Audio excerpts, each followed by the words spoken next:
ساری استعمال کر ڈالی گئی ہے۔ ہر شخص نے واضح بیان دے دیا ہے کہ سہیل آفریدی کو وزیر اعلیٰ نہیں بننے دیں گے، یہاں تک کہ اسٹیبلشمنٹ کی جانب سے D G S P R نے بھی واضح طور پر کہہ دیا کہ ایسی حکومت ہم نہیں بننے دیں گے جو کہ ہمارے ساتھ نہ چل سکے۔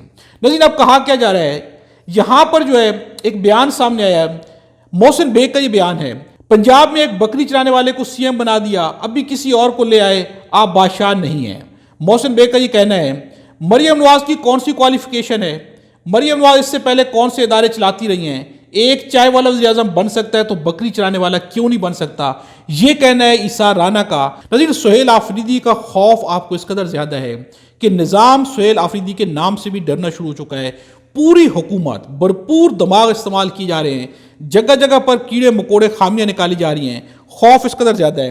ناظرین، اب آپ کے سامنے رکھتے ہیں سہیل آفریدی، یعنی کہ جس کو بکری چرانے والا کہا جا رہا ہے، اس نے آتے ہی پہلا بیان دیا، اور وہ بیان ہی بڑا خطرناک ہے۔ وہ بیان جو ہے اس نے بڑے بڑے برج گرا دیے ہیں۔ اس بیان نے واضح کر دیا کہ پالیسی کیا چلنے والی ہے۔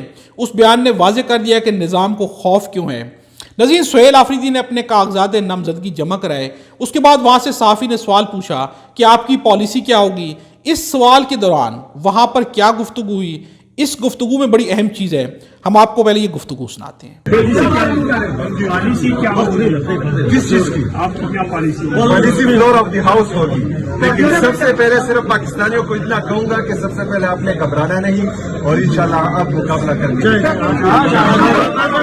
نظیر، آپ نے یہ بیان سنا، سہیل آفریدی نے سب سے پہلے کہا کہ آپ نے یہاں پر گھبرانا نہیں ہے۔ وہی بیان دیا جو کہ عمران خان دیا کرتے تھے ہمیشہ کہ آپ نے گھبرانا نہیں ہے۔ جب بھی قوم عوام گھبرانے لگتی تو عمران خان انہیں واضح کہتے کہ آپ نے گھبرانا نہیں ہے، ہم یہاں پر مقابلہ کریں گے۔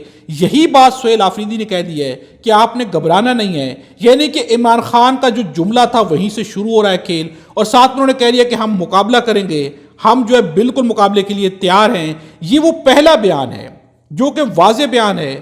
یہ کہنا کہ آپ نے گھبرانا نہیں ہے، اس کا مطلب یہ ہے کہ اب جو بھی سچویشن بنے گی وہ سچویشن ہوگی تو بہت مشکل، لیکن جو ہے وہاں پر آفریدی نے، وہاں پر سہیل آفریدی کا بیان یہی ہوگا عوام کے سامنے کہ آپ نے گھبرانا نہیں، اور وہی پالیسی اپنائی جائے گی جو کہ اس سے پہلے عمران خان اپناتے تھے، وہی سب کچھ چلتا رہے گا۔ لیکن یہ چھوٹا بیان نہیں ہے، یہ بیان بہت بڑا پیغام ہے، اور یہی وہ خوف ہے کہ یہاں پر بکری چرانے والا کہا جا رہا ہے۔ یہاں پر یہ پوری چارج شیٹ پچھلی ویڈیو میں آپ کے سامنے پیش کر چکے ہیں، وہ تک پیش کر دی گئی ہے، لیکن اس وقت جو ہے ہر طرح سے روکنے کی کوشش کی جا رہی ہے۔ اب جو ہے سوموار کے دن، یعنی کہ کل 13 اکتوبر کو فیصلہ ہونا ہے، وزیر اعلیٰ کا انتخاب ہونا، اب دیکھنا ہے کہ اسے روکنے کے لیے آج رات کیا کچھ کیا جاتا ہے۔ دوسری جانب دعوے موجود ہیں کہ سہیل آفریدی سے ہر لیول کے اوپر کوشش کی جا رہی ہے، رابطوں کی، خفیہ رابطوں کی کوشش کی جا رہی ہے۔ حکومت کے افراد کی جانب سے بھی، وفاق کی جانب سے بھی کوشش کی جا رہی ہے کہ ان سے خفیہ رابطہ ہو جائے، انہیں کنونس کیا جائے، یا کسی بات پہ انہیں منا لیا جائے کہ آگے چل کے آپ ہمارے ساتھ چلنا شروع کر دیں، تھوڑا بہت مان لیں تو ہم آپ کو وزیر اعلیٰ بنا دیتے ہیں، پھر اس کے بعد جو ہے پیش رفت شروع ہو جائے گی۔ ناظرین، بہت سارے آج ایسے مہرے بھی دیکھنے کو ملے ہیں، مشال یوسف زئی بھی دیکھی گئی ہیں۔ یہ ساری وہ چیزیں کہ جن کے ہونے سے ثابت ہو جاتا ہے کہ نظام چاہتا ہے کہ سہیل آفریدی کو علی مین گنڈا پور بنا دیا جائے، اسی میں نظام کی بقا ہے، یہی نظام آگے بڑھنا چاہیے۔ لیکن فی الحال جو ہے سہیل آفریدی کے بیانات کو دیکھا جائے تو لگ ایسے رہا ہے کہ سہیل آفریدی کم از کم علی مین گنڈا پور نہیں بنیں گے۔ اگر وہ بنتے ہیں تو بہت بڑی بیوقوفی ہوگی۔ انہوں نے دیکھ لیا کہ اصل طاقت علی مین گنڈا پور بننے میں نہیں ہے، عوام ساتھ کھڑی نہیں ہوگی۔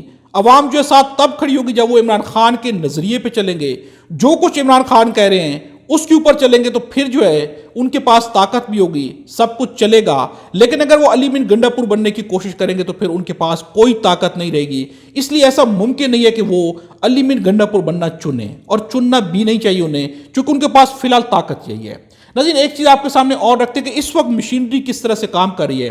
منیف فاروق کے مطابق گنڈا پور نے آخری ملاقات میں عمران خان سے کہا تھا کہ اسٹیبلشمنٹ بہت مضبوط ہو چکی ہے۔ یعنی علی مین گنڈا پور جب عمران خان سے جا کے اڈیالہ جیل میں ملاقات کی، آخری ملاقات، تو اس میں انہوں نے کہا کہ اسٹیبلشمنٹ بہت مضبوط ہو چکی ہے، اب ہمیں لڑائی کی بجائے مفاہمت کی طرف جانا چاہیے۔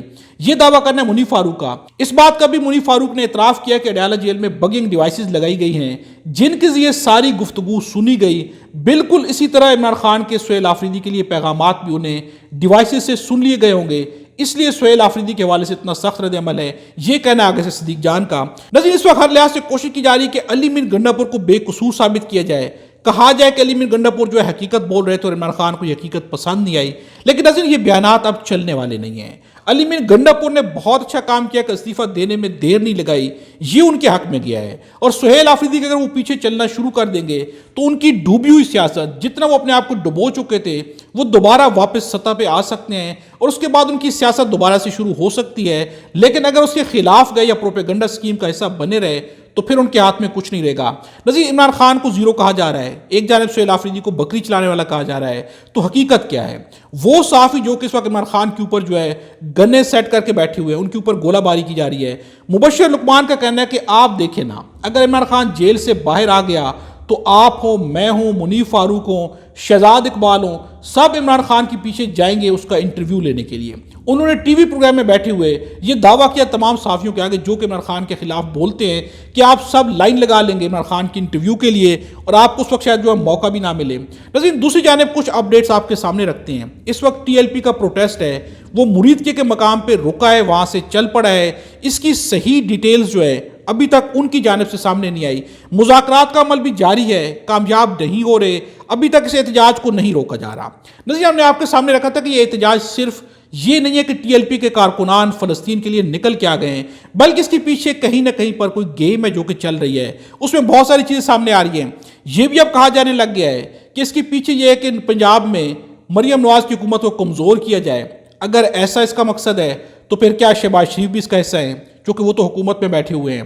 دوسری جانب یہ بھی کہا جا رہا ہے کہ اس وقت جو ہے امریکہ کے ساتھ کہیں نہ کہیں پر وعدے کیے گئے کہ ہم فلسطین کو مان لیں گے، لیکن چونکہ عوام تیار نہیں ہے تو اب امریکہ کو دکھانا ہے کہ عوام بہت مشتعل ہو چکی ہے، تھوڑی دیر کے لیے صبر کر لے، تھوڑی دیر کے بعد حالات بہتر ہو جائیں گے۔